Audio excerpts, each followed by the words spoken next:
Welcome to audio highlights for Chapter 17, Alternative Approaches to Counseling Theories. This chapter helps us answer the question, and ask it, what do we do when theory doesn't align with what we've learned about culture? And so one of the challenges in social sciences, like psychology and social work and work in the human services field, is that we often are challenged at the beginning of our career to figure out which theoretical orientation we may be drawn more to. So those examples of this in psychology might be cognitive behavioral or psychodynamic. And so we want to ask ourselves which one we feel most matches up with our professional and sometimes personal beliefs. The challenge with that is that theoretical orientation often changes with the more experience that we gain, and sometimes culture and theory can be at odds with each other.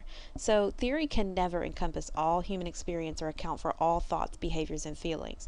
So that's why we almost need culture to inform our theory, and we need to be flexible and nimble, our chapter describes it. So that's the most important thing that I hope you take away, is that not to become too overwhelmed with the sometimes frustrating feeling that, gosh, there's no theory that is truly multiculturally competent, and how can we possibly learn all the theories? And so rather than to kind of get focused on that, it's important to realize that as long as we remember to use culture to inform our work, in addition to a theoretical orientation, then you're going to be practicing in a culturally competent way.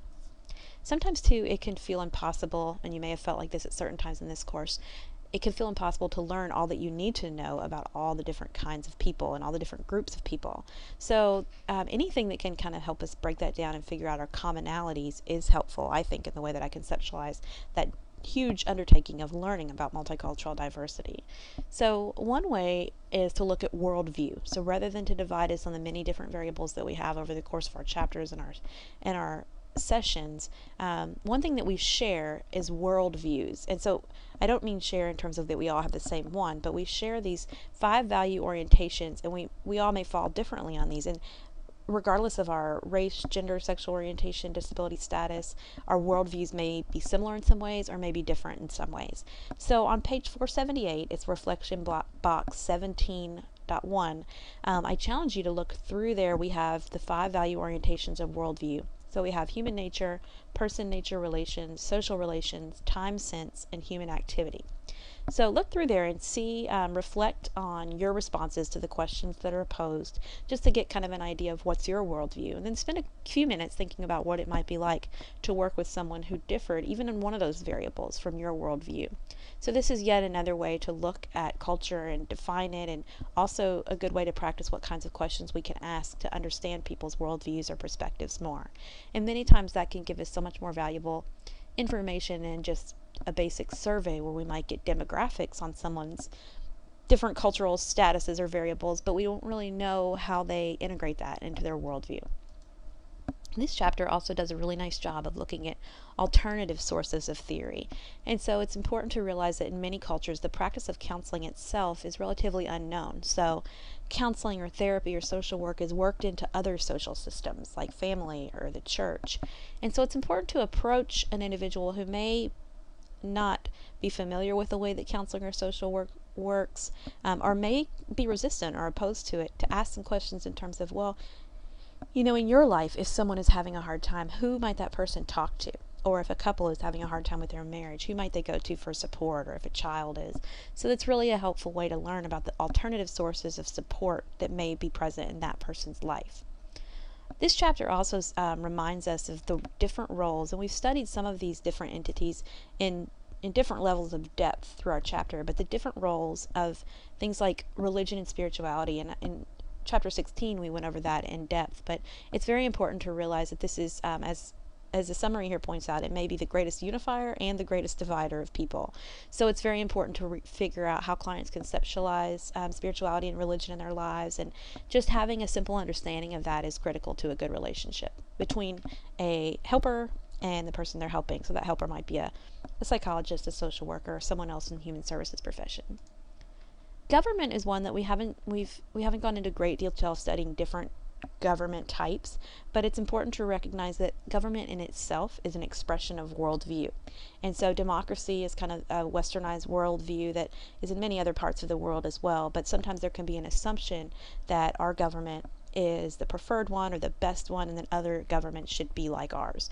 We just need to recognize that expression of worldview and be careful not to impose our views on others, because government does have a way of actually directly and explicitly kind of setting parameters for what it means to be accepted, what's lawful, what is not.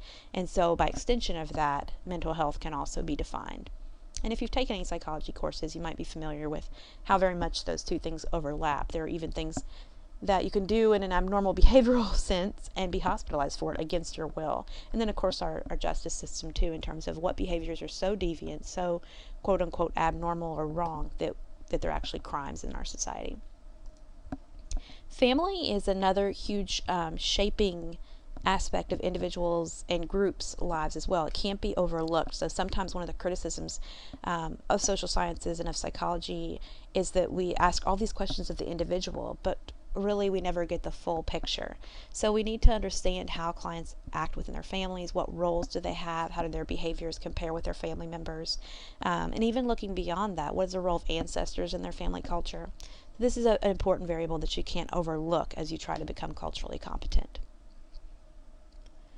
We talk a lot about in this chapter about being flexible, and so don't feel overwhelmed that you have to know everything about everyone, but just being flexible and nimble. So if you recognize that a certain theoretical approach or intervention that you typically use isn't a good match for this person, working collaboratively and having a wide range to choose from, and always being very careful not to be imposing your values. So being very self-aware of what you know and what you don't know, and not being afraid to learn more and to look more into a group or an individual who represents a group that you're not as familiar with.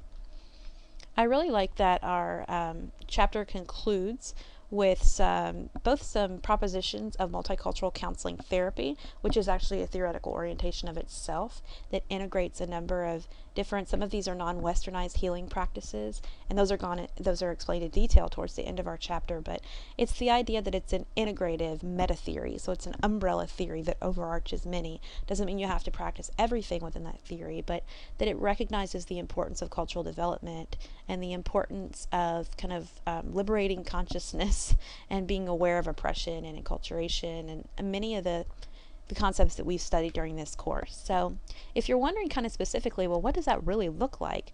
Our text gives a good quick summary of some of these non-westernized or non-traditional healing practices. So one of these is Nikon, and this is a way of kind of meditating or self-reflection where 3 questions guide the meditative period of self-reflection. So those 3 questions are, what have I received from? And you would fill in the name of someone that you're really focusing on, or an experience could be filled in as well too. What have I given to blank, and what troubles or difficulties have I caused blank? So this is really done individually, and it's been effective in treating a number of issues, and comparably effective to sometimes even medication use. So just a reminder to be open-minded of non-traditional methods for healing. And finally, some of these may be more familiar to you. So meditation, yoga, indigenous ways of knowing IWalk is one that our text discusses too. And so at least having a general awareness of these and recognizing that many of them have significant evidence-based support for really working well with people, especially minority groups and those that identify with non-westernized cultures.